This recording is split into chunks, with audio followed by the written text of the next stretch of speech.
అందరికీ నమస్తే. గురుకుల హాస్టల్స్ జెడ్పీహెచ్ఎస్ మధ్యాహ్న భోజన పథకంలో తినే విద్యార్థులు అన్నం తింటున్నారా, విషం తింటున్నారా అనేది అసలు అర్థం కాకుండా పోయింది. ప్రతి దగ్గర ప్రతిరోజు ఏనో దగ్గర జరుగుతూనే ఉన్నాయి. మనం వాంకిడి ఆసిఫాబాద్ వాంకిడి సంఘటన రీసెంట్గా జరిగింది. అంతకుముందు భువనగిరిలో జరిగింది, అంతకుముందు సూర్యాపేటలో జరిగింది, అంతకుముందు నిర్మల్లో జరిగింది. ప్రతి దగ్గర జరిగింది. ప్రతి దగ్గర ఫుడ్ పాయిజన్ కావడం, పిల్లలు హాస్పిటల్ పాలు కావడం, నానా అవస్థలు పడి మళ్ళీ చదువుకోక తప్పదు కాబట్టి మళ్ళీ గురుకుల హాస్టల్స్కి పోవడం. ఇప్పుడు నిన్న మక్తల్ దగ్గర జరిగింది, మాగనూరులో జరిగింది. అంతకుముందు జస్ట్ 4 days బ్యాకే అదే మాగనూరులో అదే జెడ్పీహెచ్ఎస్ హై స్కూల్లో మిడ్ డే మీల్స్ సేమ్. అప్పుడు అదే, నిన్న అయింది కూడా అదే. ఈ పిల్లలు వీళ్ళను ఎత్తుకుపోతున్న తీరు, వీళ్ళను భుజాల మీద ఎత్తుకుపోతున్న తీరు చూస్తే నిజంగా అసలు మన వ్యవస్థ ఏంది, మన సమస్య ఏంది, మనం ఏమవుతున్నాం, మనం ఏం చేస్తున్నాం అనేది ఈజీగా అర్థమైపోతుంది ఈ పిల్లలను చూస్తే. ఈ పిల్లల్లో కనుక ఎవరన్నా ఎమ్మెల్యేల పిల్లలు కానీ, మినిస్టర్ల పిల్లలు కానీ, కనీసం ఎంపీటీసీ జెడ్పీటీసీల పిల్లలు ఉన్నా కూడా ఖచ్చితంగా ఇట్లా ఉండదు. ఆ పిల్లలు కడుపు పట్టుకొని ఏడుస్తూ ఉన్నారు. ఇక్కడ ఉన్నదంతా బడుగు బలహీన వర్గాల పిల్లలు, పేదల పిల్లలు. వాళ్ళు గవర్నమెంట్ స్కూల్లో చదువుతున్నది వాళ్ళే కదా. ఏమాత్రం చదివిపించే స్తోమత ఉన్నా వాళ్ళు కాన్వెంట్కి పంపుతున్నారు, లేకపోతే హైదరాబాద్కు పంపిస్తున్నారు. హాస్టల్లో శ్రీ చైతన్య హాస్టల్, నారాయణ హాస్టల్ అని చెప్పి. కానీ వీళ్ళ మీద కూడా ప్రభుత్వం కాన్సన్ట్రేషన్ లేదు. దీనికి తోడు తప్పు జరిగినప్పుడు ఆ తప్పును సరిదిద్దుకోవడం ప్రభుత్వం బాధ్యత. కానీ ఈ ప్రభుత్వం ఏం చేస్తుందంటే తప్పించుకునే ప్రయత్నం చేస్తుంది. మాకు సంబంధం లేదు, పిల్లలదే తప్పు, పిల్లల తల్లిదండ్రులదే తప్పు. ఇప్పుడు ఇక్కడ జరిగిన సంఘటనలో ఆయన ఎమ్మెల్యే శ్రీహరి మాట్లాడతాడు. ఎమ్మెల్యే శ్రీహరి ఏం మాట్లాడతాడంటే చూడండి ఒకసారి. లేకపోతే ఇంతకుముందే తెలిసిందంటే ఈ అమ్మాయిలందరూ కూడా కొంత మధ్యాహ్నం కూడా బయట పోయి చిరుతిళ్ళు తిన్నారు బయట, అందుకే ఇలా జరిగిందని అంటా ఉన్నారు. అది కూడా నేను చూడలేదు, విన్నమాటనే. కాబట్టి వామిటింగ్ సెన్సేషన్స్ ప్రకారంగా ఒకరికి రావడం వల్ల ఇంకో 10 మందికి ఆ సెన్సేషన్ ద్వారా అందరికీ కూడా వామిటింగ్. జనరల్గా మనం కూడా పెద్దవాళ్ళం వెహికల్ కూడా పోతూ ఉంటాం, ఒకరు వామిటింగ్ వచ్చేది మిగతా వాళ్ళ ఆ సెన్సేషన్ ఉంటుంది. వెహికల్లో పోతున్నప్పుడు వచ్చే వామిటింగ్స్ను ఇక్కడ వామిటింగ్స్లో ఎమ్మెల్యే శ్రీహరి, మక్తల్ ఎమ్మెల్యే, ఆయన ఏమంటాడో ఆయన విన్నాడట, చూడలేదు. కానీ అక్కడ మక్తల్లో అన్ని కిరాణా షాపులు, అక్కడ ఉన్న బేకరీ, ఒకటే బేకరీ ఉందంటే కిరాణా షాపులు ఉన్నాయంట. అన్ని దానిలో తనిఖీలు చేసి అన్బ్రాండెడ్ అన్నారంట. ఊర్లలో కిరాణా షాపులో బ్రాండెడ్ అమ్ముతారా? ఎక్కడో ఒక ఇంట్లోనో లేకపోతే ఎక్కడో ఒక కార్ఖానాలో తయారు చేస్తే తీసుకొచ్చి అమ్ముతారు. అవి ఇప్పుడు కాదు, తాతల కాలం నుంచి వాళ్ళ అదే సిస్టమ్. కానీ 16 ప్లేసుల్లో 21 మంది ఎమ్మెల్యేలు, 21 మంది విద్యార్థులు తిన్నారు అని ఒక రిపోర్ట్ చేసినారు ఆఫీసర్స్. చేసి ఆ పిల్లలు మాట్లాడినారు. ఆ పిల్లలు ఏమన్నారు విన్నాడు ఒకసారి.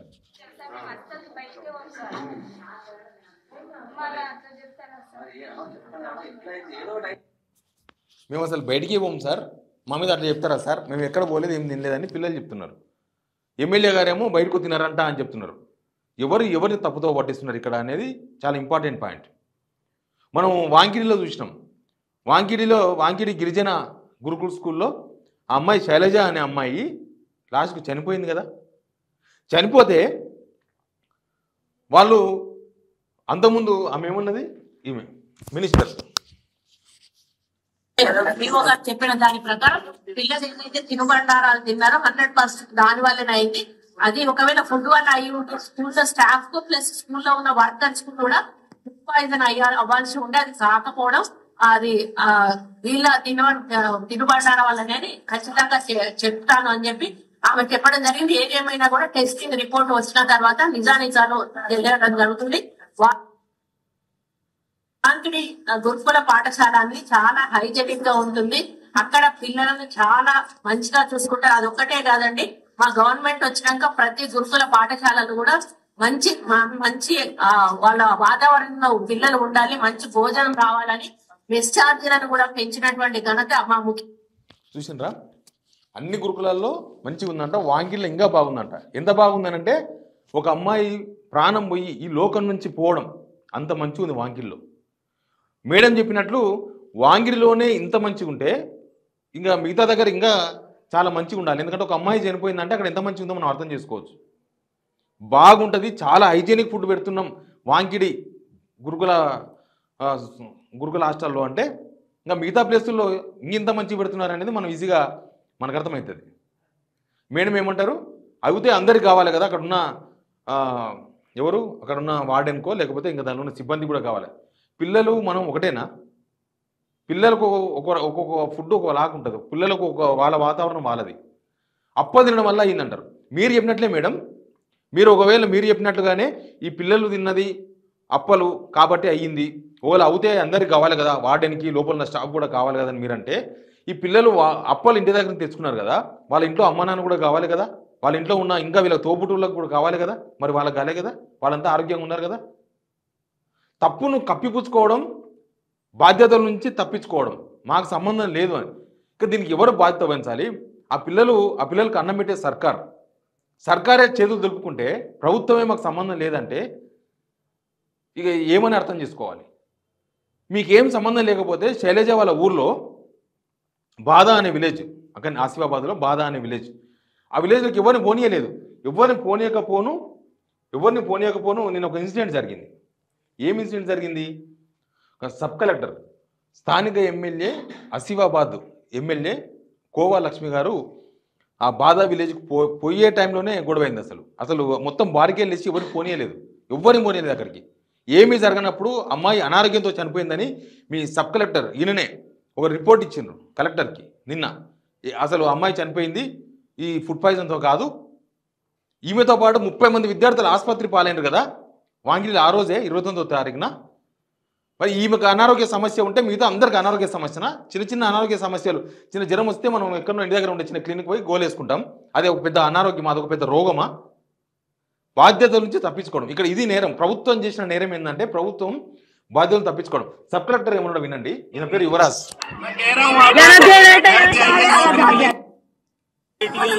आपका बेटी परेशान हो रहा है, इनका कुछ नहीं जाएगा, चले जाएंगे आगे। आपका बेटी परेशान होगा, हम बैठे हैं यहाँ पे आपकी सेवा करने के लिए। मैं 1500 किलोमीटर दूर से आके मैं सेवा कर रहा हूँ आप लोगों का। आप लोगों के इतना सुन रहे हैं, आपका बेटी परेशान हो रहा है। 1500 किलोमीटर दूर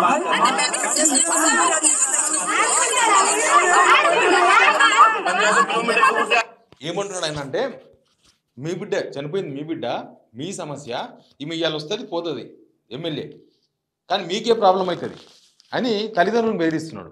ఆ అమ్మాయి చనిపోయి పుట్టాడు దుఃఖంలో ఉన్నారు వాళ్ళు, కడుపు కోత. వీళ్ళేమో న్యాయం చేయండి, ఏంది ఇట్లా జరుగుతుంది, ఎందుకు ఇట్లా జరిగింది అని వీళ్ళు ఓటాడుతున్నారు. ఇదేమో బ్లాక్మెయిల్ చేస్తున్నారు.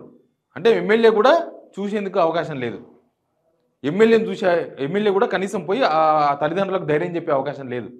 అది జరుగుతుంది తెలంగాణలో. ఇక ఇప్పటి వరకు ఒక పెద్ద లిస్టే ఉంది. ఇప్పటిదాకా 42 మంది, దీని అప్డేటు 48 మంది, మొత్తం 48 మంది విద్యార్థులు ఈ రకరకాలు ఎక్కడెక్కడ ఏ హాస్టల్ ఇన్సిడెంట్ జరిగిన రోజు మొత్తం కూడా ఇక్కడ మనకు కనిపిస్తుంది. వీళ్ళంతా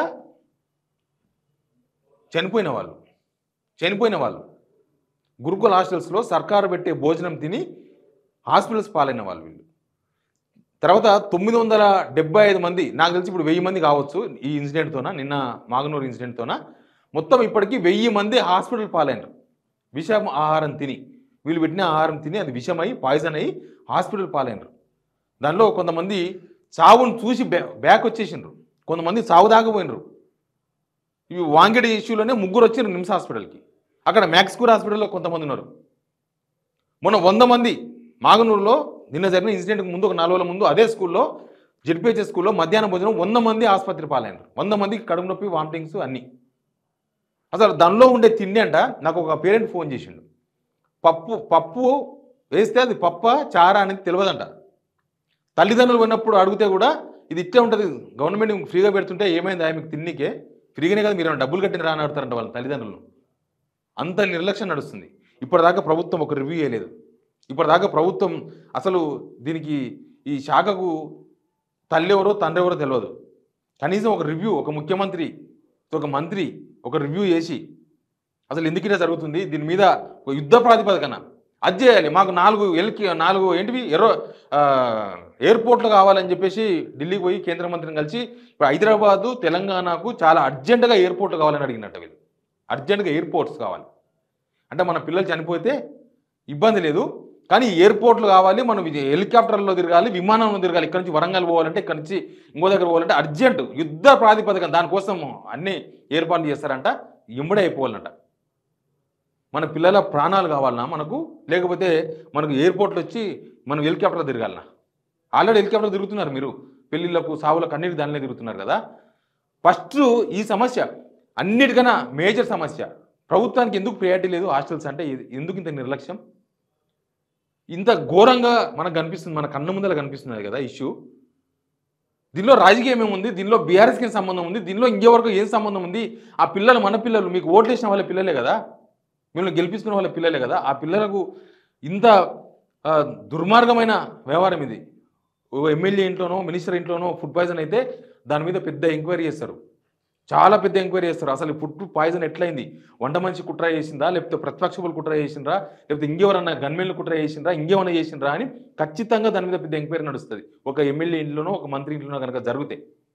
కానీ హాస్టల్స్ జరిగితే కనీసం ఒక ఎంక్వైరీ కూడా ఎందుకు ఉండలేదు? ప్రభుత్వ నిర్లక్ష్యం. ఇదే మాగనూరులో ఫస్ట్ డే 100 మంది ఫుడ్ పాయిజన్ అయిన రోజు అక్కడ నుంచి డిఈఓను సస్పెండ్ చేసి నెక్స్ట్ డే వనపర్తిలో ఛార్జ్ ఇచ్చేసింది ఆయనకి. ఎందుకు అంత అవసరం? అంటే ఇక్కడ పిల్లలు తప్పు చేస్తున్నారు, పిల్లల తల్లిదండ్రులు తప్పు చేస్తున్నారు, ప్రభుత్వం బాధ్యత లేదని తప్పించుకోవడం అనేది ఎంతవరకు కరెక్ట్ అనేది క్వశ్చన్. ఈ క్వశ్చన్కు ప్రభుత్వమే ఆన్సర్ చేసుకోవాలి, అర్జెంటుగా విచారించాలి. మీరు ఢిల్లీకి పోవడం, లేకపోతే ఇంకేదో ఎయిర్పోర్ట్ కోసం తిరగడం కాదు. ముందు మన పిల్లల ప్రాణాలు కాపాడుకుంటే మనకు మంచిది. Please subscribe signal TV.